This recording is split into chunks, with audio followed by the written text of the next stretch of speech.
কেন্দ্ৰীয় গৃহমন্ত্ৰী অমিত শ্বাহ ডাঙৰীয়াৰ এটা ৰোড শ্ব' চাইকেল ফেক্টৰীৰ পৰা তেখেতে লাল গণেশলৈকে এই এৰিয়াটোত 2 কিলোমিটাৰ জোৰাৰ এটা ৰোড শ্ব' কৰিব।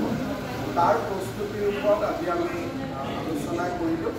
খুব ভাল ৰোড শ্ব' হ'ব, মেচিভ ৰোড শ্ব' হ'ব আৰু এই কথাখিনি আজি মই গুৱাহাটীত ডিব্ৰুগড় কাউন্সিলৰ বিধায়ক আৰু আমাৰ মণ্ডল সভাপতি জিলা সভাপতি সকলোৰে লগত বহি আলোচনা কৰিলোঁ যাতে 29 তাৰিখৰ ৰোড শ্ব'টো ভালো হয়, শান্তিপূৰ্ণও হয় আৰু গুৱাহাটীত যাতে বিশেষ কোনো ট্ৰেফিক কণ্ডিশ্যনো নহয়।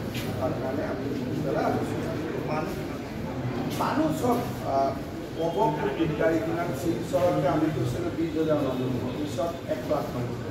গতিকে মানুহৰ মই আজিয়ে মোৰ মিটিং লাগি মোৰ ভাষণ দি চেজ হৈ যায়, মানুহ উঠিয়ে নাযায়। মানুহৰ বিজেপিৰ প্ৰতি অদ্ভুত আকৰ্ষণ। মই আজি দিনটোত মোৰ অভিজ্ঞতা মই কৈছোঁ। মই এখন অভয়াপুৰীত মিটিং কৰিছোঁ, এখন গোৱালপাৰাত, এখন বকুত। মিটিঙৰ ভাষণ দি মোৰ চেজ হৈ গ'ল, মানুহ এজনো উঠি নাযায়। মই আৰু কৈ থাকিবলগীয়া।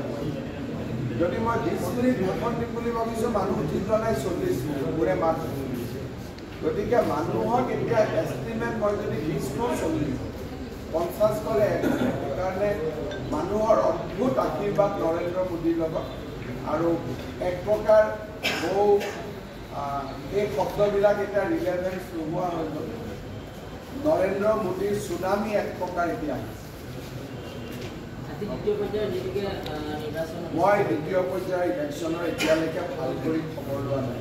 ৰাতিপুৱা আলাপ আলোচনা কৰি আমি এনেই নাজানাকৈ কৰিব দিগদাৰ।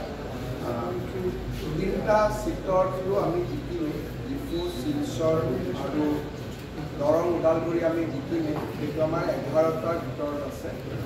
নগাঁও আৰু কৰিমগঞ্জৰ ভোটিং পাৰ্চেণ্টেজখিনি অহা নাই, কিন্তু আমাৰ কাৰ্যকৰ্তাসকলৰ মতে আমি 2টা চিটতে জিকিছোঁ। কিন্তু মই অলপ ভোটিং পাৰ্চেণ্টেজটো এনালাইজ কৰি মই ৰাতিপুৱা ক'ম, কাৰণ মই খবৰো ল'ব পৰা নাই। মই নিজে কেম্পেইনৰ পৰা আহি আকৌ গৃহমন্ত্ৰী ডাঙৰীয়াৰ উৎসৱখনৰ কাৰণে লাগি পৰিলোঁ। 2টাৰ খবৰ ল'ম আৰু EVM-ত বন্ধ হৈ যোৱাৰ পিছত আৰু যি হ'লে আৰু গুৱাহাটীত 5 লাখ, এতিয়া যদি 10 লাখ ভোট হয় 5 লাখ হৈ যাব ব্যৱধান।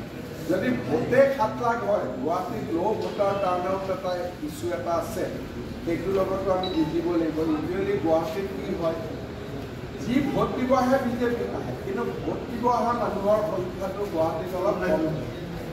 যদি গুৱাহাটীত টোটেল 20 লাখ নে 22 লাখ, যদি 20 লাখ মানুহে ভোট দিব আহে মাৰ্জিন 5 লাখ, কিন্তু যদি 10 লাখ মানুহে ভোট দিব আহে তেতিয়া মাৰ্জিনটো আৰু লাখ হ'ব। গতিকে আমাৰ চেষ্টা হ'ব লাগিব মেক্সিমাম ভোটিং যাতে আমি গুৱাহাটীত কৰিব পাৰোঁ আৰু গুৱাহাটীত যিমান ভোট হ'ব সকলোৱে বিজেপি দিব, কিন্তু যদি ভোট দিব আহিব লাগিব।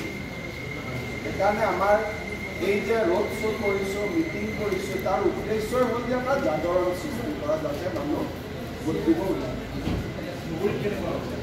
ধুবুৰীত অহা কালিৰ পৰা মোৰ কোকৰাঝাৰ ধুবুৰীত কেম্পেইন আছে। নগাঁও আৰু কৰিমগঞ্জত মাইনৰিটি ভোটৰ যিটো টাৰ্ণ বিজেপিলৈকে হৈছে, ছেইম টাৰ্ণিং যদি ধুবুৰীত হয়, ধুবুৰীতো আমি খুব ভাল ৰিজাল্ট কৰোঁ। গতিকে এতিয়া ধুবুৰীত মই মিটিং কৰা নাই, কিন্তু আজি মই গোৱালপাৰাত গৈছোঁ। গোৱালপাৰা ৱেষ্টটো হ'ল গুৱাহাটী, ইষ্টটো হ'ল ধুবুৰী। ৱেষ্টৰ মিটিঙত ইমান সংখ্যালঘু মানুহ আহিছে ভাবিব নোৱাৰে। গতিকে জাগৰণ এটাটো সকলো জেগাতে আছে। এতিয়া ধুবুৰীত কিমান আছে, ধুবুৰীত চৰ চাকৰি আছে, কিমান ভিতৰত গৈছে মই গ'লে গম পাম। কিন্তু আমাৰতো টাৰ্গেট 14টা নহয়, আমাৰ টাৰ্গেটটো 11.5। এইটোৱে আমাৰ টাৰ্গেট। গতিকে আমি 14টা চিটতকৈ আমি একদম পেণ্ডিং হৈ থাকিব নালাগে যে আমি 14টাই পাব লাগিব। বহুত ক্ষেত্ৰত এইবাৰ নোপোৱা চিট অহাবাৰ পোৱা যায়, সেইকাৰণে ধুনীয়াকৈ আমি আগবাঢ়ি গৈছোঁ। হ'ব। Join BSc Nursing and GNM at St. Martha Institute of Nursing, Guwahati under SM Group of Institutions.